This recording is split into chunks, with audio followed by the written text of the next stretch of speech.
चलिए अब बढ़ते हैं अगली बड़ी खबर की ओर। दिल्ली विधानसभा में सीएजी की रिपोर्ट पेश हो चुकी है। शराब नीति पर पेश की गई है सीएजी की रिपोर्ट। आपने गैर संवैधानिक काम किए, स्पीकर ने कहा। जानबूझकर सीएजी रिपोर्ट को रोक कर रखा गया। ये स्पीकर के बयान सामने आ रहे हैं। जी हां, शराब नीति को लेकर के सीएजी रिपोर्ट अब पेश हो चुकी है।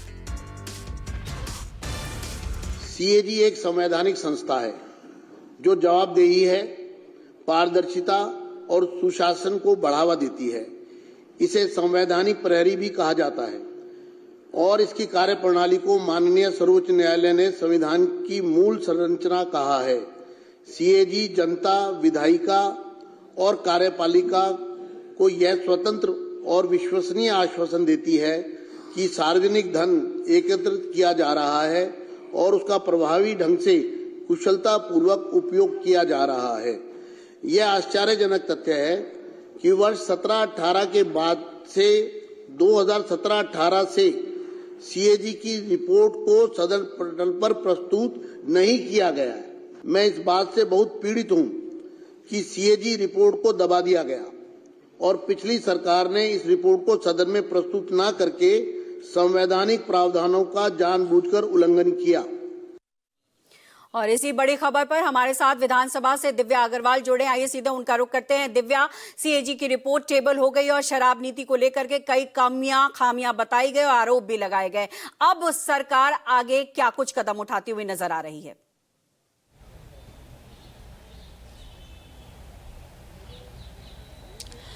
बिल्कुल, देखिए आज सीएम रेखा गुप्ता ने सीएजी की रिपोर्ट विधानसभा के पटल पर रख दी है। हालांकि 14 लंबित सीएजी की रिपोर्ट्स हैं, लेकिन अभी फिलहाल शराब नीति जो कि दिल्ली की नई आबकारी नीति थी, जिसे सितंबर 2022 में रद्द कर दिया गया दिल्ली सरकार द्वारा ही, जब अरविंद केजरीवाल की सरकार थी। लेकिन उसके बावजूद जो कैग की रिपोर्ट थी वो टेबल नहीं हुई थी और उसे लेकर बीजेपी लगातार विधानसभा में एक अहम मुद्दा बना भी रही थी और उसको अब टेबल कर दिया गया। उसके बाद बहस भी अब विधानसभा में शुरू हो चुकी है और उसके बाद जो है वो एलजी के अभिभाषण पर भी जो धन्यवाद प्रस्ताव है वो दिया जाएगा। लेकिन साफ तौर पर जो कैग की रिपोर्ट विधानसभा में टेबल की गई और उसमें कई सारी खामियां पाई गई हैं। 2002 करोड़ रुपए का राजस्व हानि हुआ है। सरकारी जो भी फाइनेंस था उसमें बहुत सारी ऐसी गड़बड़ियां पाई गई हैं। कुछ 3 गड़बड़ियों का जिक्र जो खासतौर पर सीएजी रिपोर्ट में किया गया है।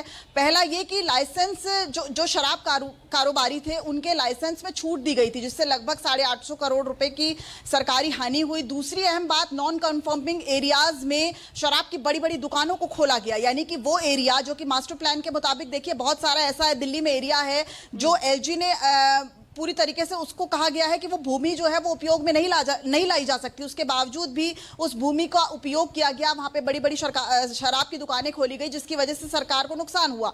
तीसरा जो है वो रीटेंडर प्रक्रिया की वजह से 890 करोड़ रुपए का नुकसान हुआ। और जो सबसे बड़ी बात है कि कोविड का जब समय चल रहा था तो उस वक्त लाइसेंस फी पूरी तरीके से शराब कारोबारियों की माफ कर दी गई। तो ये कुछ ऐसी खामियां हैं जिसकी वजह से ये सामने आया है कि कैग रिपोर्ट जो है वो ये बताती है कि शराब नीति जब लाई गई और जब लागू की गई आम आदमी पार्टी सरकार द्वारा, तो उसमें बहुत सारी ऐसी खामियां थी, बहुत सारे ऐसे गलत। बहुत शुक्रिया दिव्या, आप नजर बनाए रखिए। हम बढ़ते हैं अगली खबर की ओर। दिल्ली विधानसभा से आपके सभी 22 विधायक सस्पेंड कर दिए गए। आतिशी समेत सभी 22 विधायकों को सदन से बाहर किया गया। एलजी के अभिभाषण के दौरान हंगामा कर रहे थे विपक्षी विधायक। मार्शल बुलाकर आपके सभी विधायकों को किया गया बाहर। आतिशी बोली, सीएम ऑफिस में बाबा साहब की तस्वीर हटाकर पीएम की फोटो लगाई। भारतीय जनता पार्टी ने बाबा साहब भीमराव अंबेडकर की तस्वीर हटाकर प्रधानमंत्री नरेंद्र मोदी जी की तस्वीर लगा दी।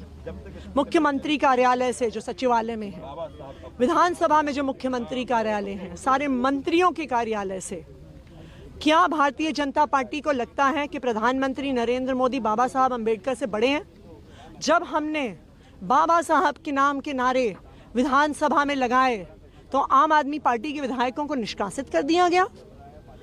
जब भारतीय जनता पार्टी के विधायकों ने मोदी जी के नारे लगाए तो उनको छुआ भी नहीं। इसका क्या मतलब है? भारतीय जनता पार्टी को बाबा साहब की तस्वीर से नफरत है।